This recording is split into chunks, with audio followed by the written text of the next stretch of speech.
Daystate Red Wolf made in England. Power laminated. Ini red laminated. Udah elektrik. Ayo kita spill dari depan, Mas.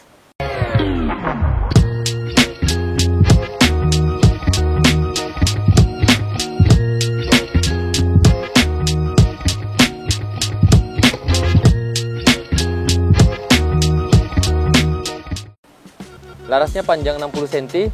Jadi unit ini dia dibuat beberapa varian kaliber, mulai dari 4,5, kemudian 5,5, 635, dan yang paling tinggi itu 762 di luar negeri. Dan di dalam negeri kita bisa masuk yang 4,5 mili aja, sesuai dengan regulasi di negara kita. Kemudian ini yang panjang barrel 60 cm, dia ada beberapa varian juga, ada yang lebih pendek. Dan ini dia pakai botol Inokom 480 cc. Karbon, udah karbon. Finishingnya pakai kayu laminated warna merah. Kemudian di sini ada marking Daystate. Daystate-nya ini lambang Daystate. Di sini ada Red Wolf RW 1968. 250 dan di sini Daystate England. Marking-markingnya. Ini yang menarik nih. Di sini ada LED bar. Jadi ini untuk kasih lihat kita indikator-indikator tekanan angin 185 bar. Kemudian ini ada indikator high power. Jadi di sini dia ada pilihan high power sama middle power. Untuk kita di sini lagi. Nanti kita jelaskan bagian belakang. Nah, buttstocknya sendiri ini chick pad, bisa adjustable naik turun. Untuk belakangnya juga ini bisa di-adjust. Dari sini sama ya, kurang lebih seperti yang di sebelah. Ini ada emblem Daystate. Ini juga ada marking-markingnya Daystate Red Wolf, lambang wolfnya di sini. Ini ada Daystate England, sama persis. Sekarang kita lihat di trigger. Ini yang menarik nih karena dia pakai baterai. Baterainya simpan di bawah sini. Dan charger available. Ini baterainya nih, brother. Panjang banget. Koneknya di sini. Kalau mau di charge, kita cabut adapternya. Nah, masukin. Oke, pengisiannya di sini, Mas. Dia pakai magnet tutupnya, jadi nggak bakal jatuh. Sekarang kita masuk yuk, kita lihat, kita intip seberapa menarik sistem elektrik yang ada disematkan oleh Daystate Red Wolf ini. Sebenarnya ini unit lama. Dan kalau teman-teman ngikutin video kita dari dulu, waktu 2020 kita atau 2021 itu kita sempat pakai unit ini di daerah Grogot, Kalimantan Timur. Itu dipakai sama Bang Rafa, sama Om Erwin. Dan unit ini hit belibis di jarak 226 yard. Itu pakai Mimis bis 16 grand kalau nggak salah. Dan di situ jadi perdebatan antara teman-teman yang menggunakan senapan angin maupun senjata api. Katanya mana ada sih senapan angin yang bisa jangkau sampai 226 meter, sedangkan 150 meter aja nggak mungkin gitu pada zaman itu. Cuman sekarang teman-teman sudah bisa lihat unit-unit senapan angin itu dia bisa sampai di 300 meter, bahkan sampai 500 meter. Bayangkan kalau kita setting senapan angin di FPS sekitar 950 FPS, itu jarak 300 meter, kecepatannya itu masih bisa menghasilkan sekitar 500 fps, sorry. Dan 500 fps itu sama dengan kecepatan senapan angin yang uklik. Itu kalau kena buruan masih bisa mematikan. Ini datanya nih, tabelnya. Nah itu. Karena sempat kita reset dan sempat kita cek juga by data. Oke, sekarang kita masuk sini yuk. Ini kalau kita mau setting, ini bisa disetting untuk powernya dari sini. Nah, kita di sini. Ini ada tombol belakang, tuas. Kalau kita mau setting, kita lari ke kanan, oke. Kemudian kita tekan ininya nih, triggernya. Nanti dia akan berubah. Tuh. Nah, dia berubah. Programming mode. Kemudian kita tekan lagi. Ini magazine on off, bisa kita atur. Kemudian power level. Nah, power level bisa high. Kemudian bisa middle power, bisa low power. Kita tes dulu deh untuk low powernya ya. Oke, ini sudah save.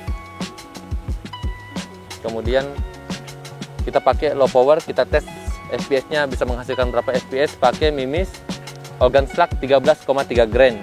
Ini cara masukin magazin. Jadi gini, magazinnya ini ada 10 round di magazin ini. Dan sistemnya ada magnet juga di sini untuk nahan. Oke, sip. Oke. Low power 695. Sekarang kita naikkan nih. Cara naikin kita geser tuasnya lagi, tombolnya ke kiri, kemudian kita tekan lama. Nah, ini akan masuk ke program mode, programming mode. Kemudian kita tekan lagi magazin, kita tahan, kita tekan, kita main ke middle power. Kemudian kita geser tombolnya ke kanan. Oke, udah save. Di LED indikatornya dia sudah ada tulisan tuh middle power. Sekarang kita tes. Oke, naik di 793. Berarti naiknya sekitar 100 FPS ya. Sekarang kita ubah lagi tombolnya seperti yang tadi, tekan ke kiri, tarik triggernya, tahan, programming mode, kemudian tekan lagi magazine, tekan lagi power. Nah, high power kita geser untuk save dan kita tes lagi. Oke. Okay.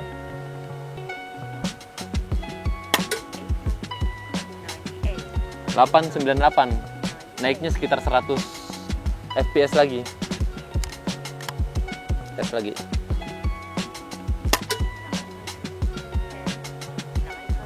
Sembilan sepuluh FPS.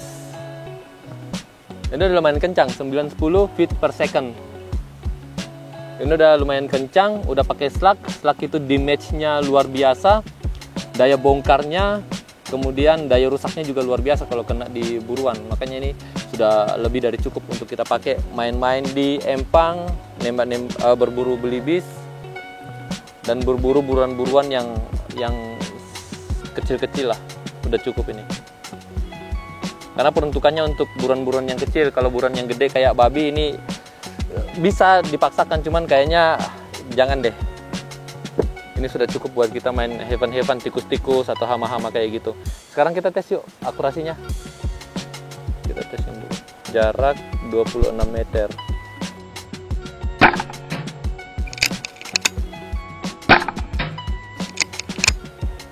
Oh, Mimis habis.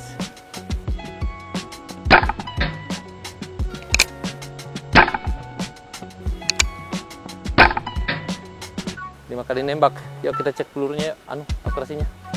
Ini mantap sini akurasinya nih. Pakai slug. Kemudian kita tes di jarak 26 meter. Udah kita masukin data balistiknya. Dan balistiknya main sesuai jatuh mimisnya. Nah, ini brother. Untuk akurasinya asik banget sih ini akurasinya nih. Rapat banget. Ini satu lepas ini karena tadi kita sempat isi peluru dan kita ganti supaya dia turun ke bawah. Cuman ini pasti player aja. Sisanya ngumpul rapat di sini. Rapat akurasinya. 26 meter. Pakai slug, konsisten. Jadi jarak dekat, jarak jauh biasanya konsisten juga dia. Jadi di sini lapangan tembak kita, brother, jaraknya 30 meter. Untuk teman-teman yang tinggal di daerah Samarinda, yuk main-main ke sini, enggak masalah. Nanti kita bikin pantry di sini nih. Jadi sambil masak-masak, sambil kawan-kawan mau ngopi-ngopi, latihan BR untuk lomba persiapan, bisa di sini. Kita coba pakai mimis yang satunya, pakai roket. Akurasinya gimana kalau pakai roket ini? Yuk, jadi ini peluru roket, ini andalan kita yang biasa kita pakai. Cuman kalau berburu kita pakai ini. Kalau untuk lomba kita pakai roket. Itu andalan kita tuh, sering kita beberapa kali juara 1 nasional di Jakarta, di Kalimantan Tengah. Ini kita belum masukin balistiknya ya. Kita juga belum tes FPS-nya. Kita tes dulu pakai unit ini FPS-nya berapa. Pakai mimis ini nih. Wow, tembus di 930, 932. Nice ini. 26 yard.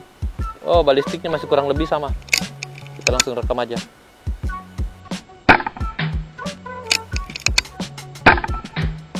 Dua, tiga, empat, lima, enam, tujuh. Oke, habis. Sekarang kita cek akurasinya di sana, Mas. Ini unit bobotnya sekitar 3,5 kilo. Untuk 35 kilo dengan model yang seperti ini, ergonomis, enak banget ditenteng, nyaman. Dipakai nembak juga kalau standing enak banget nih. Waduh, dapat nyamannya. Nyaman banget kita. Ergonomis. Oke, kita lihat, Mas. Tetap masih dapat rapatnya nih. Ini 7 peluru ya tadi ya. 7 peluru masih dapat. Ini tadi kita tes krono tapi sambil kasih bagus bidikan. Ini 3 peluru nih. 3 mimis. Rapat. Intinya dia akurasinya rapat. Mantap. Dari segi akurasi ini udah dapat banget. Kemudian untuk look ini eye catching banget nih. Warnanya merah hitam sesuai dengan selera kita nih Mas Imron. Untuk pengisian juga sudah pakai Inokom composite. Ini serobongnya juga serobong laras, ini composite ori. Bukan composite, ini apa, karbon ori, bukan karbon-karbonan yang sering dipakai di unit-unit biasa itu, bukan. Betul-betul dia bermotif ini, Mas. Ada motif-motif kayak tikarnya. Langsung impor dari Inggris. Ini juga ori, langsung import dari Inggris. Memang di sini kan Indonesia banyak bikin popor pakai kayu laminated. Impor juga, cuman finishingnya beda, tetap beda. Ini mantap ini. Dan kita sudah pakai 2 magazin lebih. Dia tadi di 183 bar turun jadi 173 bar. Artinya 2 magazin itu konsumsi peluru 20 peluru 10 bar aja. Lumayan hemat banget malah, irit. Canggih nih unit ini. Termasuk enteng sih, soalnya kita bawa pakai Tele NV S470 CL dari part. Ini aja bobotnya sekitar setengah kilo aja nih, tidak terlalu berat. Apalagi kalau kita pakai tali sandang, lebih nyaman lagi nih dipikul. Udah brother, jadi itulah sebagian review dari D-State Red Wolf. Menurut kalian bagaimana dengan unit ini?